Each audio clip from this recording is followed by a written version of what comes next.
Courtney Clark. I'm the VP of Sales at Brewt. And I'm Emily Griffen. I'm the co-founder and CEO of Brewt. Perfect. Well, whoever wants to kind of get started on that, give me a little cloud level flyover of what Brewt is and what it is you guys produce and kind of the mission of the business.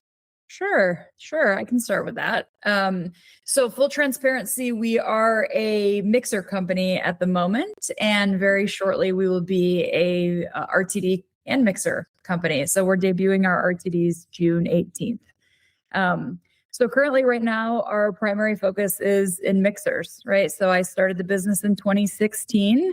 Kind of have a similar background of what you were talking about prior to this life. I was in martial arts. So I was a professional fighter for 8 years, primarily doing Muay Thai. So a lot of stand-up kickboxing was my entire previous life.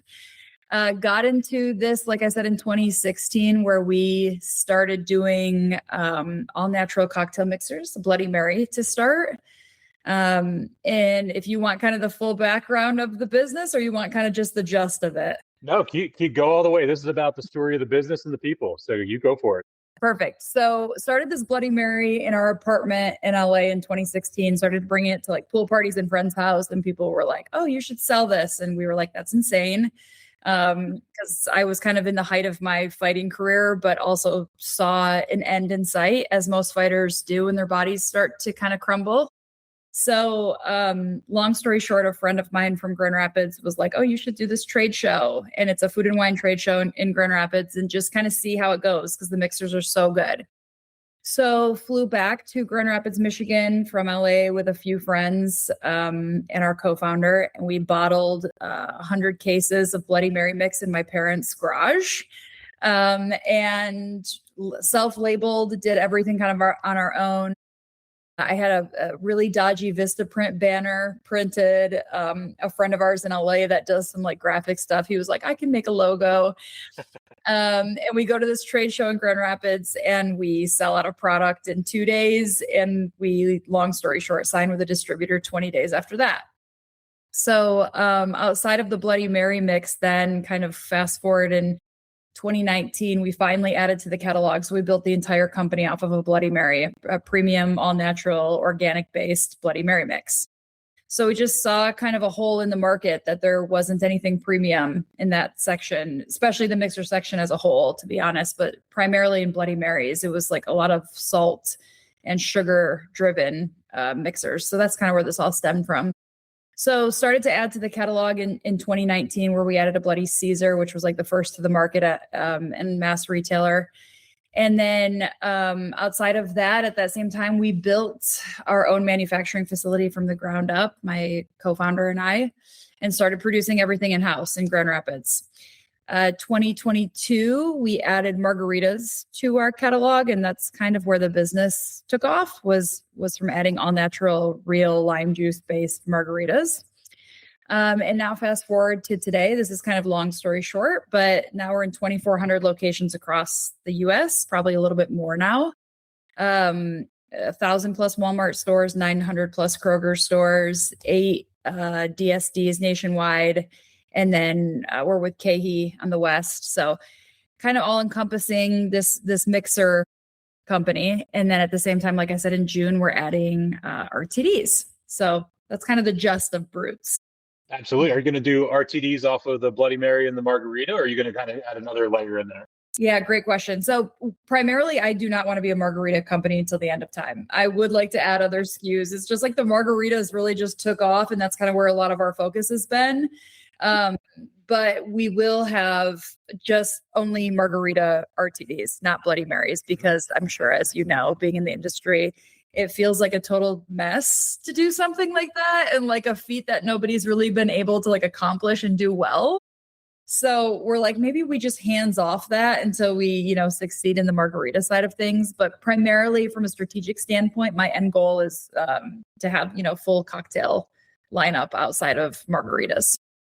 With a former client, I will remain unnamed in this, but years ago, pre-COVID, they were a distillery, and we were ahead of the RTD space, but we weren't doing cans or anything like that. They were doing pouches for their products. And then we tried to start RTD. We did RTDs in a few other areas in the pouches, but the Bloody Mary just never worked because we couldn't filter everything through. It kept getting clogged. And then the presentation, we tried. I mean, I've been there in the lab and it just never worked. Yeah. No, we had at a one time, I mean, we've done so many insane things here, but Michigan State was like, can we pop into your facility and like watch how you make these Bloody Marys? And I was like, yeah, absolutely. And then there's like a whole group of people watching from Michigan State. I'm like, this is the most unglamorous, disgusting thing. Like, you know what I mean? Like, we're siphoning through black peppercorn. It's getting stuck in the lines. It's just like, what are we doing with our lives? So it brought us to where we are, but it's a very tedious process. Even so much so that our co-packer now, so we outgrew our co-packing space once we got Walmart, and we added 2 co-mans. So one out of Waco that primarily does our margaritas. And then I actually found a second co-man in Buffalo, New York, because he's the only person that would really be hands-on with the bloody. He was like, our other co-man in Waco was like, it's just too much. So it's a whole separate business in itself, as you know, it has like a special spot in my heart because it's where everything started. So I'm not really willing to let it go. But it's a tremendous amount of work. No, I'm with you. I believe it's a staple that needs to be there, but I've seen so many brands attempt it, and it's like it just doesn't stick for a million reasons that has nothing to do with the operator or the manufacturer or anything like that. It is a really challenging recipe to get to the way that we need, RTDs to be presented. Yeah. Totally. Yeah. And I mean, we could even say that I feel like that as a whole with the mixer section, like just like it's such a challenging section. And Courtney can attest to this coming into a mixer section. I'll let her talk after I'm rambling here, but it's just such a weird niche spot. You know what I mean? In the grocery section. And it's so hard to adapt to. So, I mean, we can get into all that, but yeah, I hear you. Courtney, give me your kind of what year did you intersect with Emily, and then kind of how did that give me the whole? We like to get really into the moment. So kind of paint the what's going on in your life at the moment you meet Emily, and then when did that all kick off? Yeah, it was love at first sight. She has to say that. Don't worry, I'll make that the clip, and we'll go have that go around. I can go now. I'm good. So I met Emily and the other co-founder Luke last year, and it really all stemmed from a LinkedIn post where Emily, I don't even know how it got onto my feed because regionally, I mean, I live in Oregon, Emily's in Michigan, a lot of the business is out east, but came up on my LinkedIn and Emily posted, turns out I can't do this all alone, hiring my first VP of sales. So I was at a point, I was actually at Spindrift previous to this, and I was on the Spindrift Spiked side of the business, which I'm not sure if you've been following Spindrift whatsoever, but they were acquired early last year, and our whole department got let go from the Spindrift business. So a lot of us amazing talent from that team were kind of like looking for new jobs. And I had a feeling that was coming, just knowing like how that, like the vibes I could just feel like coming when the acquisition was happening. So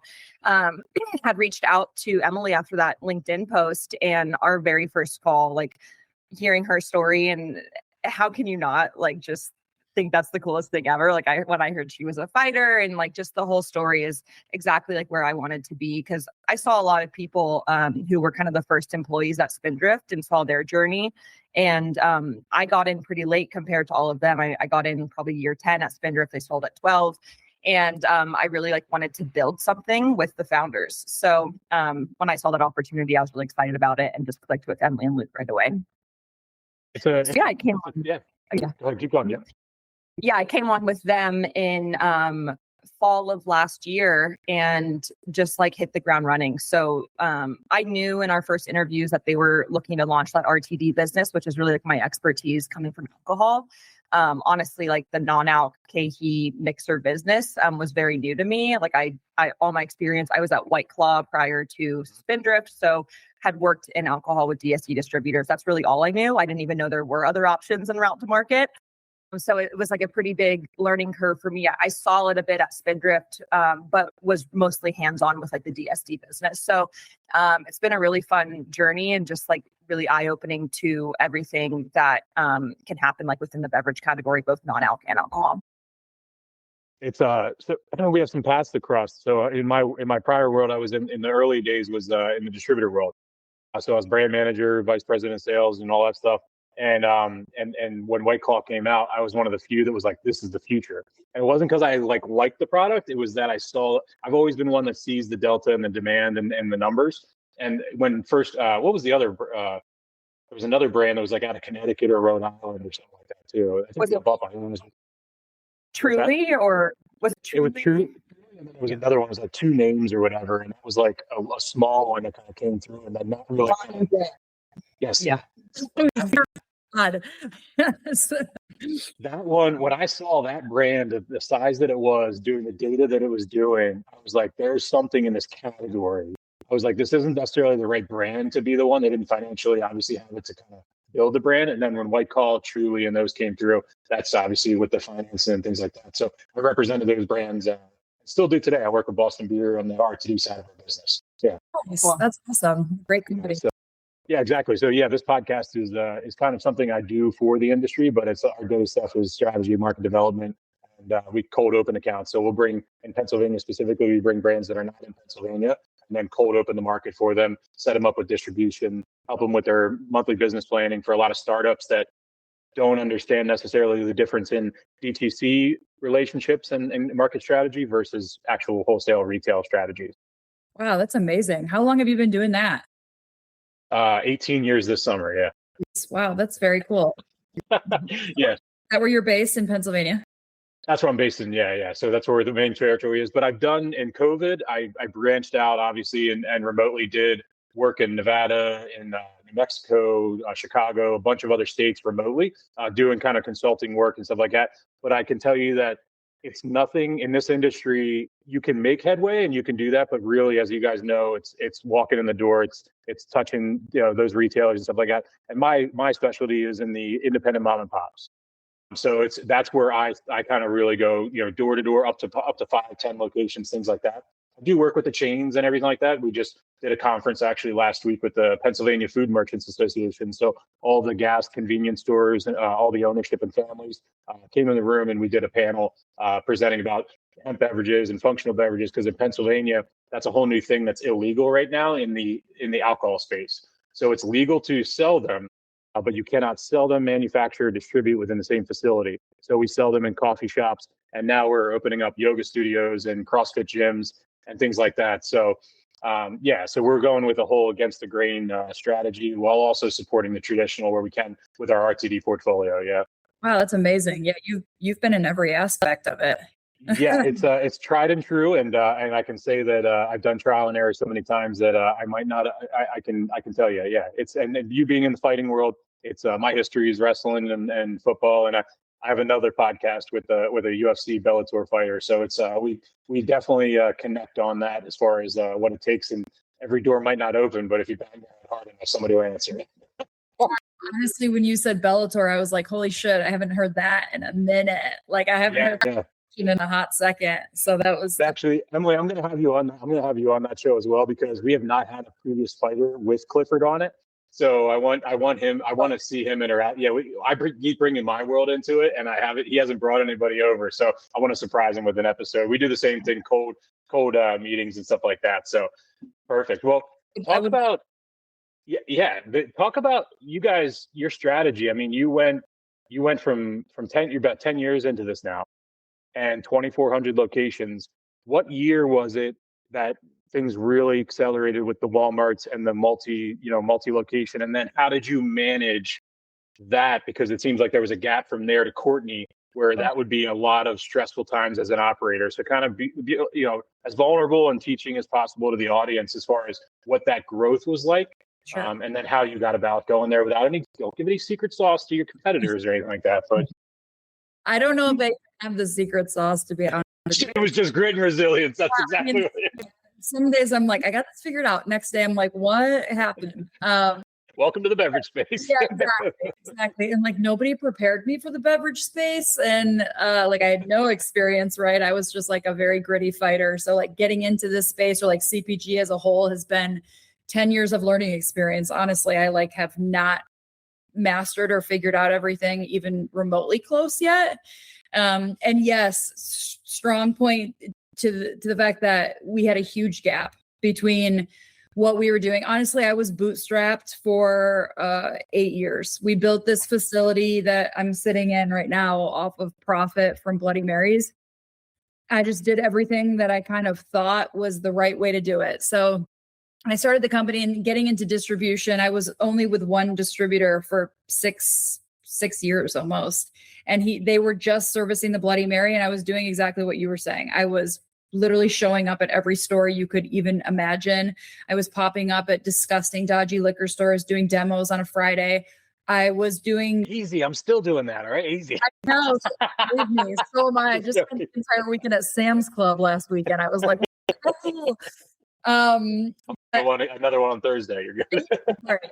No, I 100% agree with you. And I'm still doing the same thing too. And I was talking to our co-founder, who's also my significant other over the weekend.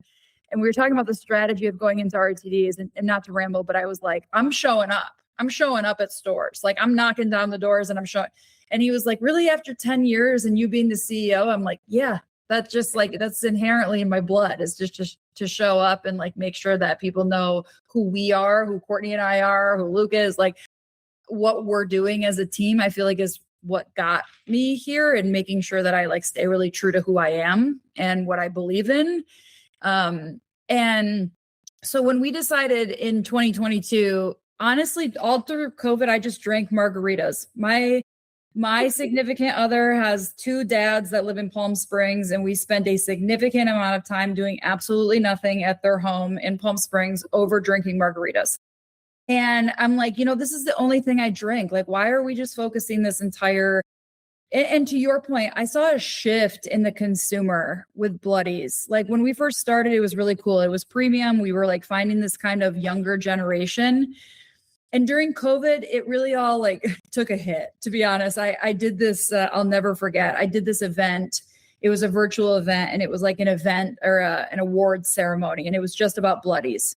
And 2,000 people virtually signed into this thing just to meet founders that owned Bloody Mary companies. And like we talked, and then we sampled, and like people, it was interactive. And all the founders were on this panel right in the heart of COVID. And then I remember the thing stops and it opens up. It's like, let's open up to everybody that's involved. And all these little squares start to pop up on the screen, and they're all consumers. And I'm like, oh man, this consumer has changed. Like it didn't look the same that it did 6 years prior. And I just saw it like, this is going to continue to be a really low volume, low velocity, low budget item in the grocery store until the end of time, because that's how the consumer has been, trained and transitioned over the years to be that value driven consumer. So I went straight home from the office after, and I said to Luke, like, we absolutely cannot be a Bloody Mary company forever. We need to do these margaritas. So we just kind of started there. Like we had our own manufacturing facility, which was the joy of everything. We'd pop in here at 1:00 in the morning, and we'd be like, let's try this and see like if this works. And we'd bottle 5 bottles, and we'd be like, okay, let's let it sit for 2 weeks, and let's watch it, and let's taste it every day. And let's test pH levels, and let's see if we can get real lime juice. Like we just engulfed our whole life into like, we can try this because we have the space to do it and see if it works. And if it does, we'll try to bring it to market. And we've just done everything really slow and organically that way, because we just felt like, well, we did it once with the Bloody Marys. So the other way that the Bloody Marys really took off was events, pop-ups, and farmers markets. I cold hired 18 people off of Indeed. And I was like, here's 18 farmers markets across the state of Michigan. Every single Saturday at 4 p.m., I want a full report. What did every consumer say? How many samples did you get out? What did they like? What did they not like? What was the reaction? What's the buying pattern? What was the age? What's the demographic? The whole gamut. And they would do that. I had this team that literally came back with 3-page reports at the end of every Saturday. And we built this team to do that in order to bring anything that we did to market. It was just based off of what the customer said they wanted. And then also watching them transition to store level. So taking that strategy and story, and then walking into a store and saying, I know your demographic here, and it's the same demographic that I sold to at this farmer's market for the last 3 years. And I know that it'll work. And it just did. And it just worked really organically. And the turning point for us was when the margaritas truly started to get into like big stores, like especially a Walmart, right? So Walmart came kind of knocking through a connection I had. And then Luke and I fulfilled the entire Walmart order. Our team of 10 filled this Walmart order. We were asking employees to be here until like 3:00 in the morning. We had no idea what it was going to take to fill this Walmart order, what the boxes need to look like, the stickering, the freight, the logistics, everything. And we had it all outside. I'll never forget. And it was like pallet after pallet, our whole warehouse filled with it. And like Luke and I looked at each other and we're just like, we can't do it. We can't do everything on our own. And I knew that I couldn't do everything on my own for a while. And like insert Courtney, because I was like, I knew I wanted a VP of sales. I knew I wanted somebody smarter than me that was better at it, had been in the industry. And I thought if I could hand this over to somebody and then we could spend a lot of our time saying, where's a new co-manufacturing facility who can help us? And at the same time, every single person I met at every networking event or everything I did, they were like, why don't you just raise money? And I'm like, well, that's insane. I own 100% of the business. I'm fine. And they're like, well, you're never going to make it unless you have some sort of capital. So that's what started that whole thing. So Luke and I spent the entire summer in the last 18 months, raising capital, hiring Courtney. We hired a full-time social person who has like really escalated that side of things. So to answer your question, very long-winded, the margaritas kind of changed our whole life. They changed your life, but you did it the right way. And the strategy you just described is the strategy that I try to teach every founder that signs on with me, because everybody wants to raise the money and then hire the people and then blame the people if they don't work. I'm going to rephrase and not say everybody for anybody who wants to take that out of context. But I think there's a detached reality of what it takes. And everything you just described sounds overwhelming to a lot of people, but it's important for them to hear because they know your story and they know your points of distribution, your POV count, and they don't know the story behind it. And that's why I want to thank you for what you shared as well, because that's why I started the show years ago. And out of the hundreds of people that have been on here, not many have been honest about that.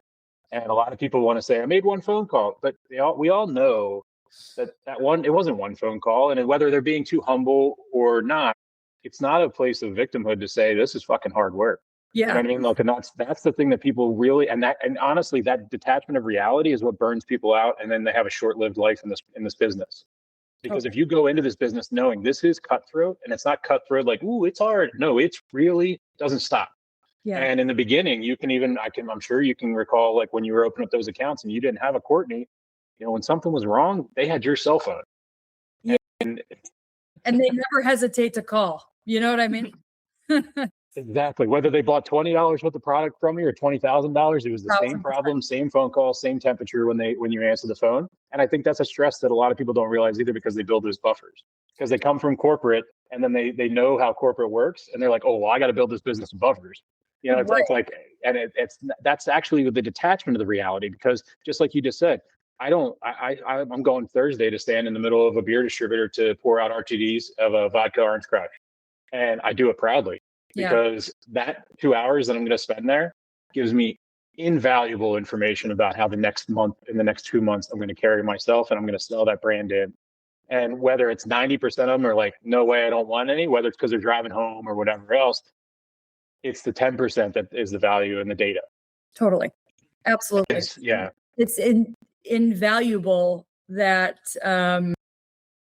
like I worked at Sam's Club last weekend for 5 days straight doing a roadshow. And I thought to myself, this is insane. Why am I doing this before I did it? And then I was telling our team on the weekly call, I was like, I never would have had any of that. I've been disconnected from doing these liquor store pop-ups for so long. And like, now I'm like, wow, I understand the customer again. Like they spoke to me and like, it's super meaningful. Like this is impactful in my life. I feel like I can now like make plans for the next thing because I had been so kind of disconnected from that for a bit. And it was so good for me. And it was so great to have those honest conversations again with people. So Yeah, I loved it. Yeah, it's the biggest thing is it's a string is what I tell people. I'm a big fan of the string theory, and it's like if it's been 4 feet, since you've directly talked to a consumer in front of you 4 feet away, Yeah. it's time to book an event. And Yeah. it's really, that's the important part, because at the end of the day, that's who drives everything. Mm-hmm. Like distributors don't drive anything. Brand retailers, they can kind of drive stuff, but not really. Yeah. At the end of the day, the consumer, it's a show, not sell, is what we sell, what we do. We Totally. don't actually sell anything. Like Yeah. we sell things to people, but it's still sitting on a shelf. It's not talking to the customer when they walk by. Completely. And for me, like, again, I'm just rambling, but for me, it's like, it gets and you both can understand this. It gets so stressful to me when I go to a buyer meeting and like everybody sitting at the table is like, God, I love this. And everybody I send a sample to is like, God, I love this. It's like so good. And then every customer I meet at Sam's Club is like so good. And they're all buying. And then I'm like, oh, and then you get into this like one retailer and you're like, why isn't it selling? What's happening? Do I have to demo every hour of every day here? And it's like, that's the most stressful part, to be super candid and transparent about this industry as a whole, I think. Because if everybody continually tells you it's the best, it really diminishes like who you are when you're like, but then why isn't it moving? Like, why am I not moving like it did at Sam's Club? You know what I mean? So. Oh yeah, it's a big part of Courtney. I'll come to you in one second. I want to tell this little story here. It's like 2010 to 2017. I was in the craft beer world exclusively. So I ran that craft beer revolution, and I had 32 different brands that I had in my portfolio. And we did extremely well with brands that should have never had the success that they had in our market because of their own organizational structures, or the product was kind of average, but it wasn't really stellar in the premium sense. Why it did so well was because we had 52 tasting reps that had full-time jobs and careers, but they were on our time from 4 p.m. to 9 p.m. and did 2,000 tastings a year. Wow. Oh my God. That's the story that not a lot, and actually this is the first time I'm telling that story about it. And I'm saying it to compliment those people because it wasn't me doing 2,000 events. It was me doing some of them every week, and I was with them every week doing my own events, but we had a team. And because it was always liquid to lips was the old school thing you had to say. And people like, oh yeah, that's what I heard. I'm like, it's the only way. Yeah. You can get a hit, and just like you're doing, you're going to have these big hits and these chain things, but the sustainable way to stay on the shelf, that you can't set it and forget it on the shelf at Sam's Club or at Walmart or anything like that. And too many times we rest on our laurels as in the startup world when they're like, all right, I got in there, and then it's the focus of the PO and it's the focus of the replenishment of the bank account. And it's not the thought, it's the thought of the first PO and not the 8. Yes. So Courtney, with that said, I'm transitioning strategically here. I'm going to remind everybody there's no questions here at all. We are reminding everybody that this is how you connect with strangers. And in 2026, this world is pretty crazy. So we want everybody to take some notes about how to actually interact with strangers and connect. So Courtney, as you're out here, when you went into the transition, you came from a larger scale operation with systems and protocols. Was that something, are you guys like meshing things together as far as systematically, or how are you guys kind of merging to a new strategy moving forward together? Yeah, definitely there were systems in place at Spindrift and definitely at White Claw that like we didn't have here. Luckily, I mean, I think about it a lot. If I would have gone straight from Mark Anthony brands to here, it would have been a huge gap for me. And I don't even think I would have known how to like create that process over here. Spindrift was like that great middle ground. Spindrift Spiked specifically, where we kind of operated like as our own company within a larger company. So like we had the great resources, but we were still having to build it ourselves.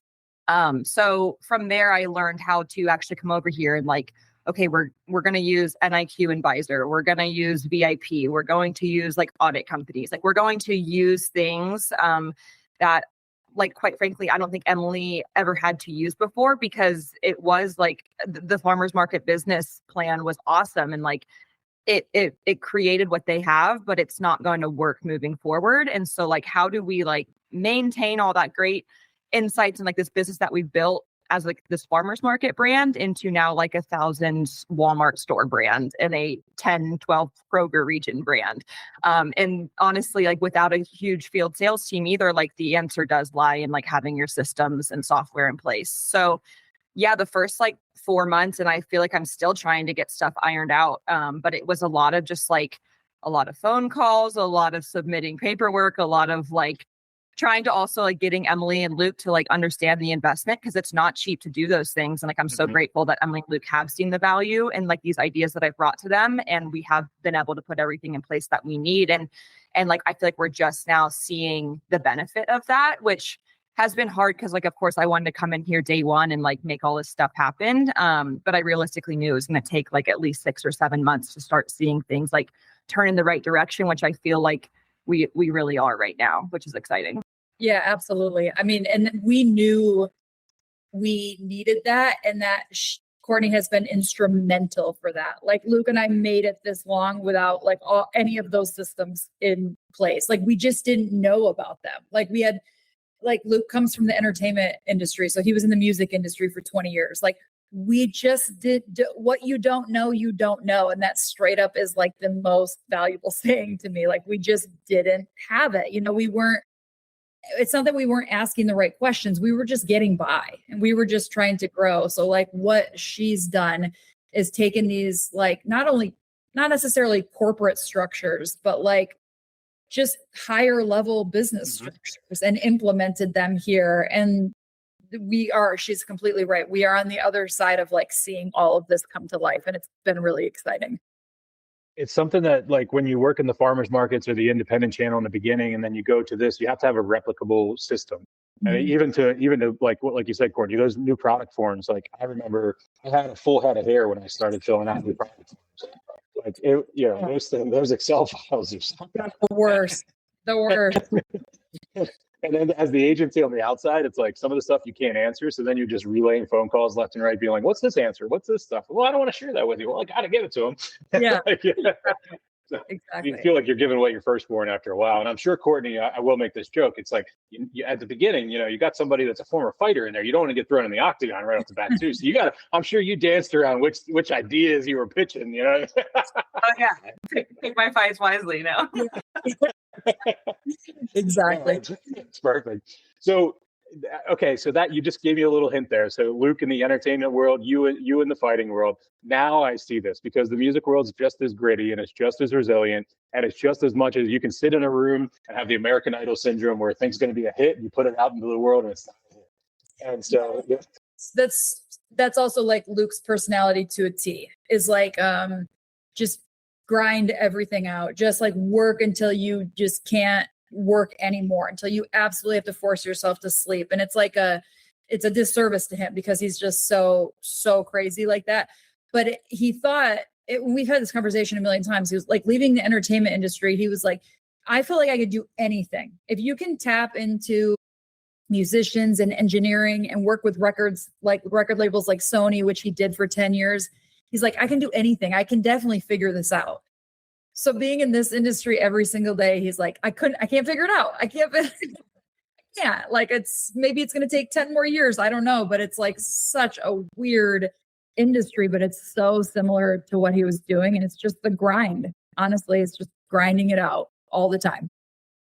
I started this business as a band booking agency, which is why I have the understanding of the music industry. So I had about 25 bands around the Mid-Atlantic region that I was booking on the side while I was working for a distributor.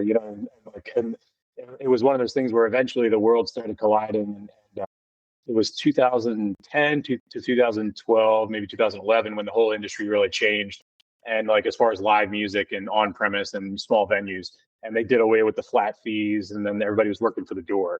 And for me, as the booking agent, manager, all that stuff, like I was making the posters, I was the one doing the street team, I was canvassing everything, stuff like that. It got to be where it wasn't cost effective for me to operate anymore. And I had to decide if I was going to do it as a hobby where I would lose money, or if I was going to run a business. So I eventually got the entertainment piece of the business out and just focused on the beverages and stuff like that. So, 18 years ago, that's how this started. And I had aspirations of being the next Rick Rubin. And Yep, I know that grind all too well. My God, yeah. Luke did that and managed like a small group of up and coming. He was in the electronic world forever, and then in the house world. So he was managing Paul Oakenfold, legendary DJ from that time. And it was just like every day was like, how do we get him booked? Where is he going to be booked? What's he doing? How's he showing up? How's it different than this guy? And it was But honestly, it's the same shit here. Like, how are we showing up? How are we going to be different? How do we look on the shelf? How do we get booked for this? It's the same thing, same game. It's the so I'll tell you can share this with Luke and he'll love this. So when I was booking clients for the entertainment side, I went to every open mic that I could. And I just sat in the back, grabbed a beer, and I just took notes the whole time. People they'd be like, "What are you doing?" I was like, "I'm just writing poetry. You guys are inspiring me." But really, I was like, "Okay, this person has it. This person doesn't. This person has a little bit. It could be tweaked over here, things like that." And then I would start the relationship with them based on the different open mic nights. And now it's no different because I walk the shelves of a retail and I do the old dust check. Yeah. And where I'm like, I look at a product and I say, "Okay, this product looks fantastic. I'm going to take it home and it tastes really great, but it's got dust on it. So it's not pulling off the shelf." And then I call the brand. Yeah. And then I say, and then I give some suggestions, and then maybe we do something together, maybe we don't, but it's the same. It's exactly the same concept, and it's exactly the same type of people. Because at the end of the day, while we are running businesses, Beverage is still a very creative business. Yeah. And that creativity brings emotion. And it's also, a lot of it is bootstrapped. And especially in we have every adult category or adult beverage category in the portfolio. But the one that feels it the most right now is like the hemp space, for example, because they can't go get bank loans. And so these guys are so bootstrapped. Everything, every emotion, every decision comes from an emotional place because it has to, because everything they do is do or die.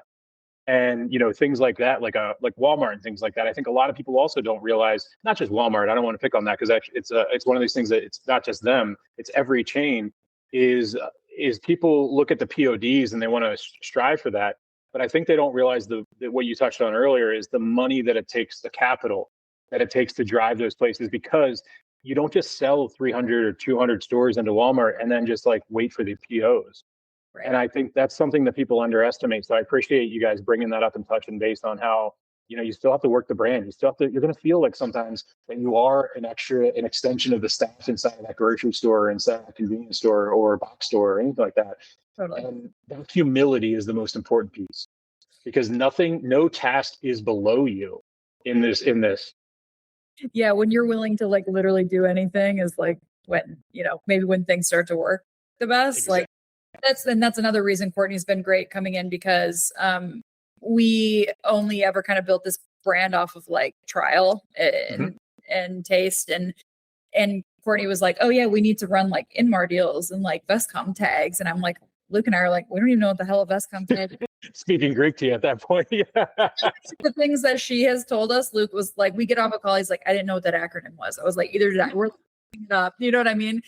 So that's another instrumental part about bringing on people like Courtney, and even our social team is we need to learn these things. We just haven't. We haven't been in it. We haven't been engulfed in it like Courtney has. So that's super important. And also keeping ourselves humble in the fact of knowing it's just not always going to be awesome everywhere, right? It's okay to look at these stores and say, here's our top performing stores in Walmart, and they're in Florida and they're not in Ohio. And that has to be okay with us. And we have to be able to strategize and tell a story as to why that is, and capitalize on that and do everything we can. And as a founder, it's hard for me sometimes, as everybody can relate. It's we sit around and be like, why doesn't it work in Ohio? If it does, you know what I mean? And you come up with 10,000 reasons why that is. And probably none of them are true. But now you've convinced yourself I'm changing every single thing about this business, and I'm, buying all this stuff or whatever. And so Courtney has kept us in check to be like, okay, we're buying, these display pieces, these racks, this point of sale, we're doing Vestcom tags here. Here's where we need to see. And I just think for us, it's so instrumental and so important for us to keep building business with like-minded people, like Courtney, like our head of social, Brenna, like Luke and I. We're a very small, lean team, but I envision us building based on this little team. I don't want any of us leaving or whatever that, you know what I mean? It's we're super like-minded. So it's been a humble experience for me taking on Courtney, but very good. Really. Yeah. Good. You're good. I'm going to just add it up by saying I feel something a theme that I've noticed, and I have so much I understand it and have so much patience for it with Emily and Luke, because it's when you go from like a very small brand where you like have this handful of stores that you first started with. And like every time you would add a new store, it's like, that's like family almost. Like you are so connected to those stores. And then all of a sudden you're in like hundreds of stores and you see, a handful or even like a region of them not performing. It kind of like makes you spiral because it's like you do have that like founder mindset of like loving each and every store that you have and you're so grateful for all of it. But I think like the bigger picture and something that I try to like keep us all like on track for is like it's not gonna work everywhere. And that doesn't mean that like the world is ending. Like, okay, we have plenty of other things like focus on, like let's move that direction. But it's hard. It's really hard not to spiral when an independent that for every reason on paper should work perfectly and it doesn't, but it's like, okay, we have so many other things to do. Like, that's all right. Let's move on. Like there's so many other things we can still win in right now. So Totally. No, it's we even in Pennsylvania, we have Philadelphia and Pittsburgh. And when you go to market in Philadelphia, you go to market differently than you in Pittsburgh.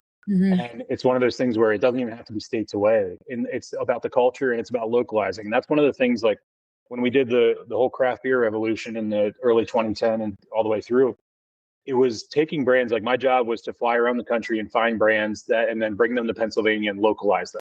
So I brought the Shoots into Pennsylvania, Lagunitas, New Belgium, all these brands. But these brands were a challenge to connect to the local communities because they were all so geographically, everything about them was tied to their geography. Yeah. So like if you didn't know what a Brewt was, you were like, what's, how many tastings I've been at selling to Shoots, and people were like, yeah, give me one of those black butts. And you're like, what the heck is, like, what do you do? Like people didn't know what a Brewt was because they do a mound and a hill and a mountain, like East Coast terms, the West Coast terms. So it was the fun part about the creative part was, and the science of it was finding the ways and the parallels, the connection points to then amplify the connection points so people could connect to it. And maybe if they weren't a kayaker and a fly fisherman because they were in, Pittsburgh or whatever, and they weren't Bend, Oregon, they could still make sense of it. And same with Lagunitas. Lagunitas was very heavy into the cannabis culture back then. And people sometimes would be like, well, I don't want to touch that. You know what I mean? And it's like, no, you got to find a new way to localize this product. You can't change the label. That was the key. You can't change the label, but you can change how the consumer perceives the label. And so that was always the challenge in orchestrating that. And it's something that I think is not a dead art. But also you guys talk about the trial. I think trial is the best part because everything we're doing is an art and a science. And nothing we're doing, every single brand also has to attack the market differently. If you were to sit down, Emily, and jot down everything you did in the last 10 years and handed it to somebody that's aspiring to start a beverage brand when you go to the bar and you just laid it on the table and said, hey guys, here's a free business plan right here, they're not going to do it. Yeah. Like number one, they're probably not going to do it, period, because 90% of the people don't have what it takes to do this. And the other part is they're not going to have the same style of product. They're not going to have the same mentality of it. They're not going to have the same place from it. And so everybody that sometimes I hear people on here talk about trial as a bad thing, but I want to kind of read back to that. The trial is the only way forward with this. Like if you've had smooth sailing, God, I hope you try something different and challenge yourself, because not just you, but anybody listening and watching. If you have not had any challenges yet with your brand, I encourage you to branch off into another market or something like that to start trial and error with it, because not only like that adversity is what's going to help you a couple of years from now. And you guys having the foundation of adversity and the resilience of it, I'm really excited to see you guys like 5 to 10 years from now because of that. Because like sometimes I get on here and people are like, oh, this worked. And I'm like, all right, I'll bring you back in a year or two and something. Yeah. Like, I firmly believe and I meet so many founders that are like, oh, it's, we just did this and it like went off. And I'm like, bullshit. No, you didn't. Like, that's a lie. You know what I mean? And I'm like, it's not a lie. Like something's coming for you because it just can't be that easy. You know what I mean? And it's never, ever been that easy for us. And that's why we always have been bootstrapped and we've always just kind of done things like a real gritty way. But it has brought me to your point to be able to say to anybody that I meet, here's what the customer is saying at store level. And that's the story that has to be told. Here's what they said about the taste. And they said it 10 out of 10 times.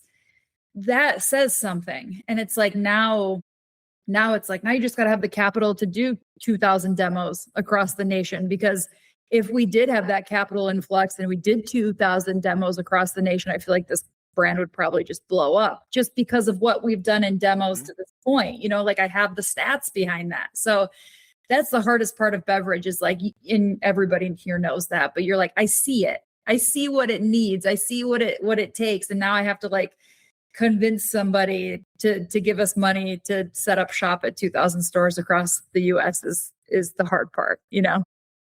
I think a lot of times too, like when we think about fundraising, like we want to put millions of dollars towards something that's like super innovative and like groundbreaking.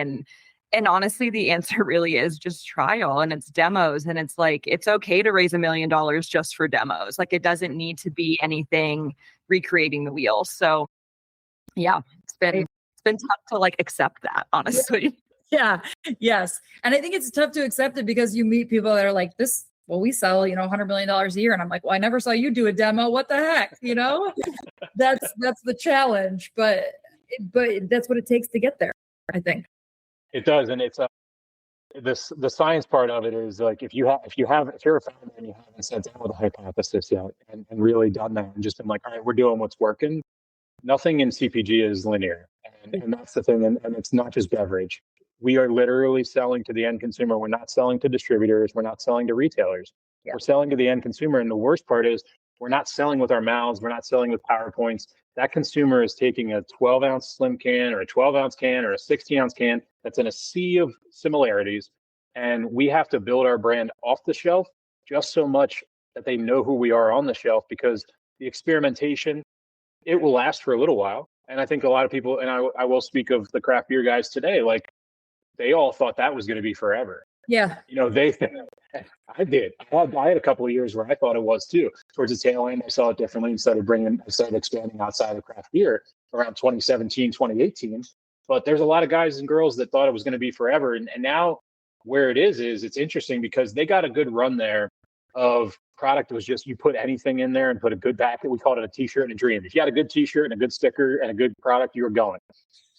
And now the consumer is more discerning. That was a blip in the unicorn radar that happened. And it's like, you can't do that anymore. You can't get away with it. And honestly, when you do, you just burn bridges and you deteriorate relationships with your distributors and your retailers, assuming that your can's going to do its job for you.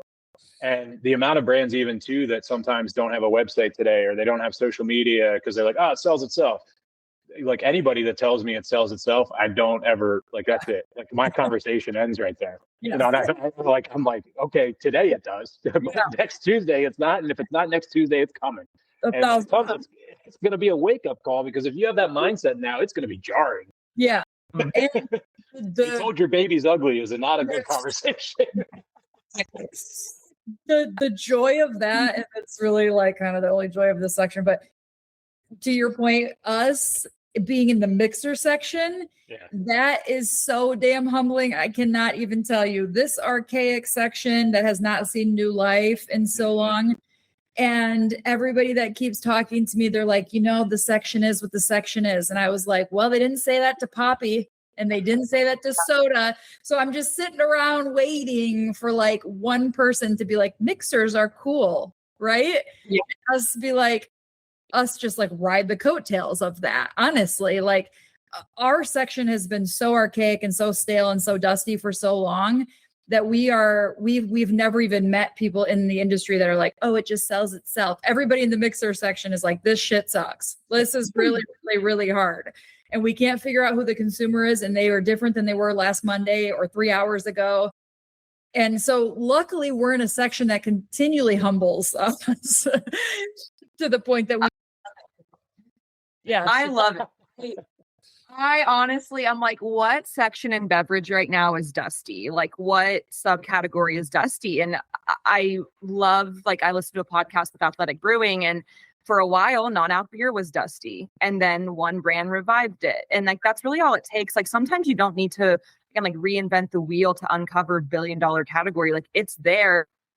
And that's like, I remember like leaving Spindrift and a lot of people were like, you're going to go sell mixers. And I was like, yeah, like you guys would have rolled your eyes if I said I was going to sell non-alc beer 3 years ago, but like, look at those people. So I think a revival is coming, especially with like how cocktails are trending right now. Like why are RTD cocktails a $6 billion category, but like a non-RTD, like I get like, it'll always be bigger for sure, but like, we could at least be twice the size that we are in this mixer category. So I think it's like totally prime for disruption. I'm excited about it. Yeah. Completely agree too. We had some brands right before COVID in the non-alcoholic beer space and then also in the mixer space. But I made the mistake of thinking like doing so well in craft beer. I was like, oh, I got to stay in the premium and the artisan space. And I'm not trying to throw shade on the category, but it doesn't really exist as much. It was shrubs. Yeah. And it was so challenging because it had such a hot moment. And then I was like, all right, let me sign 2 of these on. We signed them on. I couldn't give it away. And it was one of those things where it was because I realized that I skipped education. And it was going from the mixer place that people were used to and the macro mixers that existed to then the shrub. And it was like, there was no education in the market between. So it was like, everybody's like, you're just selling me vinegar water. You know, I mean, what am I doing or whatever? And it's like, you're right, because I haven't educated you of what it is. And I haven't in that. But then that became the problem, and a similar category see this is the education is expensive. Yeah. And like craft beer, while craft beer was cool and fun and whatever else, we have to be really honest. It was Blue Moon and it was Shop Top and it was those brands that carved the education path that then allowed that early adoption to come in and scale as it did. So back to our beginning point of, you know, sells itself and things like that, and people building their business and self-made man and all that bullshit. Like it's not. Because at the end of the day, there's somebody bigger that most likely chipped away at that and allowed that pathway for you and macheted the weeds away for you to walk through it. And I think if we all appreciate that, and I do agree with what you said, Courtney, I think that mixers are going to have a big comeback. And I think that COVID stunted what was happening there for a little while. And the mixer became, honestly, like our culture very much at home was like, what's the easiest and fastest way to detach from what reality right now? And I think that was what home cocktails started to become. Where like it was like, give me the strongest thing possible because I need to relax. Yeah. And like just being honest, like I was myself there. I'm 3.5 years sober now, but I had a good stint during COVID with that. And yeah, 2 fingers became 3 fingers, became just throw some ice in there, we'll call it. Like, what else is there to do today? There's absolutely nothing else to do. And I think, honestly, to your point, I think the education, oddly enough, has been a hindrance for our section as well, because if you look at archaically what every alcohol, every spirit, every RTD, they have some sort of sense of like, here's who we are and this is what we're doing, and it's an immediate delivery to you. The mixer section is strange because the consumer is like, do I deserve something better than budget? 1. And then 2, they're like, I just am overwhelmed with what to do with this. And it's so simple. And it like was eye-opening to me all over again at Sam's Club of people being like, so I just take this and put this in a glass. I'm like, what? What are you saying? Yes, of course. They'll walk into a bar and order, but they don't understand. And like they're in a bar asking for like the most craft cocktail, and at Sam's Club they're like, this doesn't make sense. And I'm like, what? You put ashwagandha in your cocktail at the bar. What in the hell are you saying? So that piece of it is also missing in our section. And the education part of not only like how much do I pour, not even just generically that, but like what is this section used for? And how is it adaptable to everybody? Like not just like older generation. How can this translate across generations and actually be impactful and like have meaning to your everyday life? That is the key piece that's missing in mixers. I've been saying it for 10 years. If somebody just came in, like Courtney said, and disrupted it by saying like, here's the point of this, and you do this really well, and here's why you got to get to this section, everything would change. And we, of course, as a team of 4 are trying to do that every day. Right. But it's hard. We got to close out here in a couple of minutes, but I want to also say, like you just said, team of 4, and I want to give you public acknowledgement. Wow. I need you, as much as we talked about the hurdles and the trials and the tribulations. Well, like seriously, 2,500 stores and 4 human beings, and most of that team is in the past couple of years. Yes. Here's the thing: is you, Emily, you and Luke, you met headwinds that you probably never expected before. You probably had many moments together. Now that you said you guys are life partners, there was a lot of pillow talk that probably involves some tears every once in a while, both from Luke and yourself. And it's one of those things where I have to publicly commend people like you, because it's not, I don't think most people understand what that is. Being myself as an 18-year founder as well, it doesn't end. Like I'm 18 years in and I still have those moments. Yeah. Where I'm like, what the fuck am I really doing? Totally.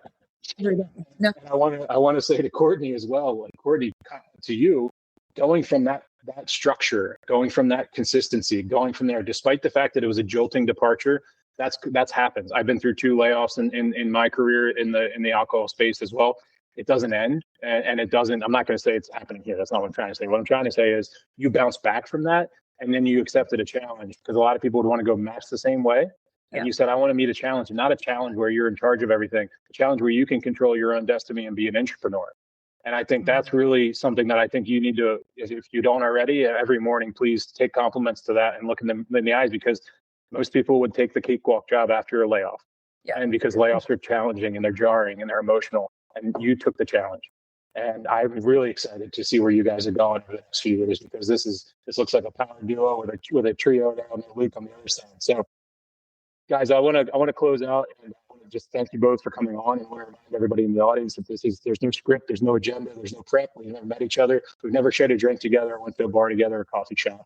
And I want everybody to remember that this is as easy as it is to meet friends and make some friends and connect with human beings.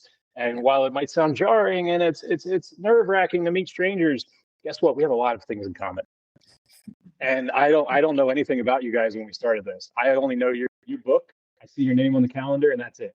So even seeing you, Emily, on here was a surprise, because I thought it was just me and Courtney. And it's not because I don't pay attention. It's because there's a certain color code in these episodes that I don't click on it and I don't go on the website, because I want to learn about you just like the consumer does. And it's a compliment to you that you were able to explain yourself to where I completely understand not only the culture of your business, the mission of your business, but also your products. And I knew nothing about them prior. Amazing. That's so nice. Thank you for the kind words. That was so sweet. It's not said enough. This is a cutthroat business, and we don't throw out enough positive stuff enough. So if I can do that once a week on the air, it's all I care about doing. So I will close out for everybody else to please remember that while this is about social connections, it is ready to drink. And we want everybody to understand that in this world, it is beautifully destructive, as well as we are all in this together as much as we are alone in our homes every once in a while.